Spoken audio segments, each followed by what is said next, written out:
All right, it is time to power rank the remaining NFL playoff teams and quarterbacks. And the way I would like to do this is I would like you to rank Denver with and without Bo Nix. So we will have 5 for both Bo Nix and Jarrett Stidham, as well as Denver with and without Bo Nix. Would you like to start with the teams or the quarterbacks? Let's go with the quarterbacks. All right. Should I assume, before we continue any further, that both of you would have Jarrett Stidham at number 5? No. No? No. Who is your number 5? Sam Darnold. You shut your What do you mean? gosh darn mouth. Look, his defense is. You just laid out how good his defense is. You think Jarrett Stidham is better than Sam Darnold? Stop it. Stop it. Kevin, we really haven't seen Stidham play enough. And I think if we get that opportunity, then maybe we might change our minds about what he actually is. Plus, didn't his coach, Sean Payton call him Stiddy or something like that too? And That's now, it. I hope you get Trayvon Diggs. All right, name all the quarterbacks, Kevin. We got Stafford. Mm-hmm. We got Drake May. Mm-hmm. We have Sam Darnold. Mm-hmm. Bo Nix. Mm-hmm. And then Jarrett Stidham. That would be my rankings at the moment. Okay. I don't know if I might even put Nix above Darnold. I don't know if I heard all of those. All right. Give me your 4 and 3. Matt Stafford. 4 and 3. I think I'm moving. I feel like we've done this I think I'm moving Nix above Sam Darnold. So it would be Nix, then Sam Darnold. All right. Then Jarrett Stidham. Stop! Okay. Old Stiddy. All right, Alec, if you've got Stidham 5th, where would you put Nix, who would you put 4 and 3? Ooh, this is tough. I'd still say that Nix is probably at the bottom for me in any scenario, if we're being totally honest. 3, I'd put Sammy D. Okay, so you guys both have the same top 2 quarterbacks, but what order do they go in? Corey Majors. Drake May might throw the prettiest ball in all of football.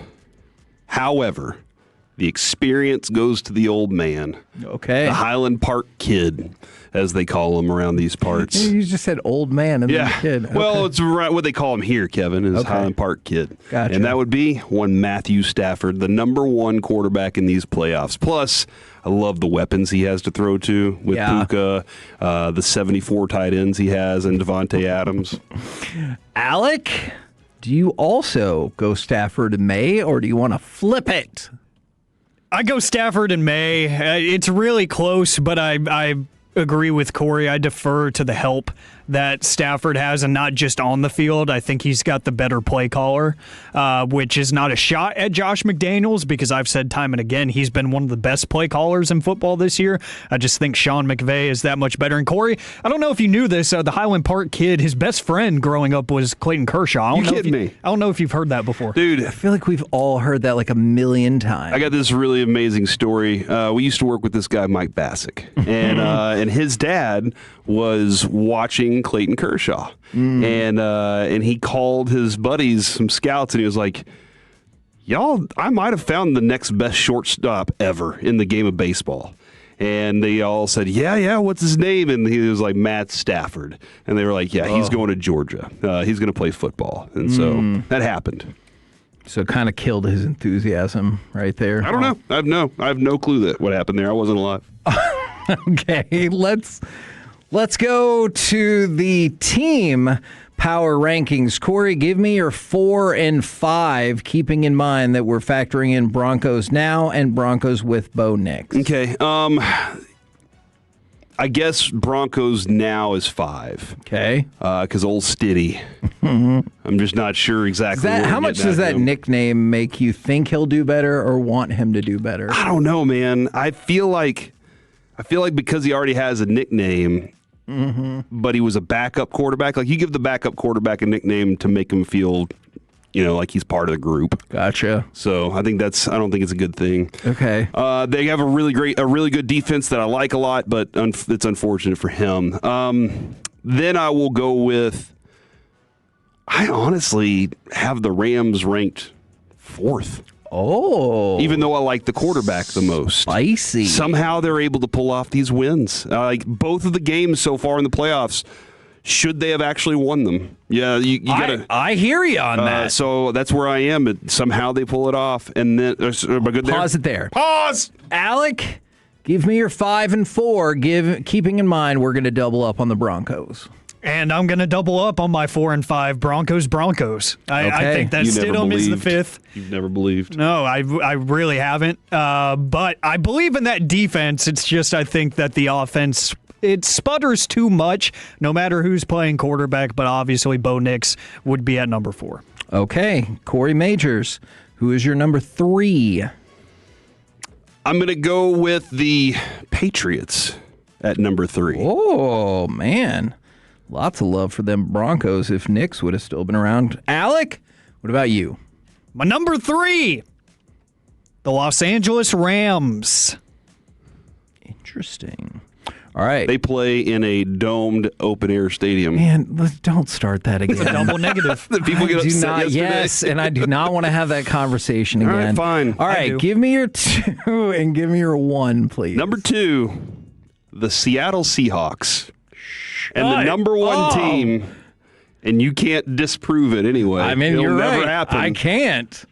The Bo Nix-led Denver Broncos. Wow. Kevin, I want to be very adamant about this. Like, I think I started with the Broncos as 1 anyway, and so I kind of stuck with that the entire way, and so I would stick with that now. Still, I always liked Matt Stafford for MVP. I liked Matt Stafford going into the playoffs, but then as I've watched these games, I've kind of dipped them down because of what I've seen. Okay, so Corey's list, the Broncos as currently constructed in 5th, the Rams at 4, the Patriots at 3, the Seahawks at 2, and the Broncos, had they had Bo Nix, at number 1 on the list. Alec Medford, what are you going to give me? The number 2 team in these playoffs, the New England Patriots. I was wondering if they could move up to 1 with you. Oh, good question. Somebody asked about the Ben DiNucci list. Ooh. I only have the starting I need to quarterbacks bump on that there. Bo Nix team out now. No, put them at 32. So I want you to think about this for just a second. Could that mean a Broncos upset and Stidham injury could have Ben DiNucci starting in the Super Bowl, or in actual consideration? Yeah, let's say they go. I contend that Phillip Rivers would be like, guys, let me come over. I'm in. No, you know who it would actually be? UT legend. Yeah, Sam Ellinger. Oh, wow. Yeah. Wow. Gross. But yeah, I have the Holy Patriots. moly. I have the Patriots at 2. It makes me kind of sad, but they just haven't played to the level that I expected them to yet. But I still probably would make them my favorite to win it all. Weirdly, it's just momentum exists with me. That's why I have the Seattle Seahawks at number 1. That defense is legit. It keeps me awake at night when I try to sleep. Sean McVay of defense running the show there. Yes, and Mike McDonald terrifies me at this point. He really does. The way that, Corey, you ran that sound the other week about how people, they can't sleep at night because of Vic Fangio's defensive schemes. I feel that way about Mike McDonald, and I knew that guy was a terror in the NFL when going into the playoffs. I think it was on his local radio show. They asked him, do you care about the Saturday games at the end of the season and whatnot in the playoffs and having to, lose an extra day and whatever? He's like, you show up and you play the game. I don't care. I was like, I love this dude. Okay. He's awesome. Whether it's in a parking lot or on the moon. On the moon. We're going to do NFL overreaction or reality in just a minute, but I got a bonus for you then.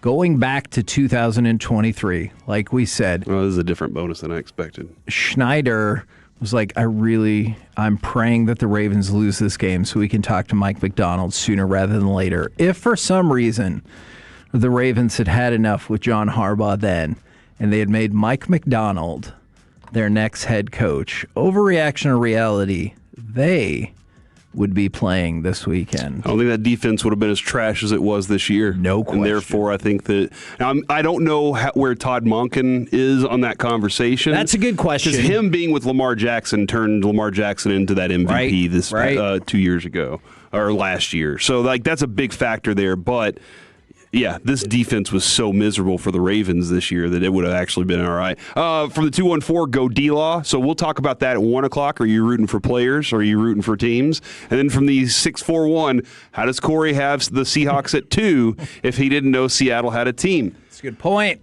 I do now. Okay. I know now. The happenings of the past weekend. Yeah, there was some stuff that I was alerted to. Thanks to the community. Alec, do you think had they been able to do that, the Ravens would be playing right now? Absolute reality, and I would go as far as to say they would be my favorite. Wow. At that point, because I think the offense would have done plenty enough, and I think the defense would have been more than average. He is that good at scheming pressure, something that can't be done here. I love it. Damn. So, yeah. Dude, what a drive-by. Cowboys deserve all of the shots. So for Alec, it's the Broncos at 5, the Broncos with Bo Nix at 4, the Rams, the Patriots, the Seahawks. That means, at least based on your power rankings, you guys would theoretically both have the Seahawks and the Patriots as your Super Bowl matchup. Did Jarrett Stidham get drafted by the Colts, Kevin? Is this a true fact? I don't remember. I'm sorry. The word is that the Patriots or the Broncos have never lost a Super Bowl with an Indianapolis drafted quarterback. Okay, well, I have to go back to Super Bowl 12 or and whatever. John Elway. Because didn't the Colts draft him? But didn't they? Were they in Baltimore? Was Craig Morton their quarterback after? Okay, we'll look into that. My guess is going to be no, but I do love that factoid. I thought he was drafted by the Patriots too.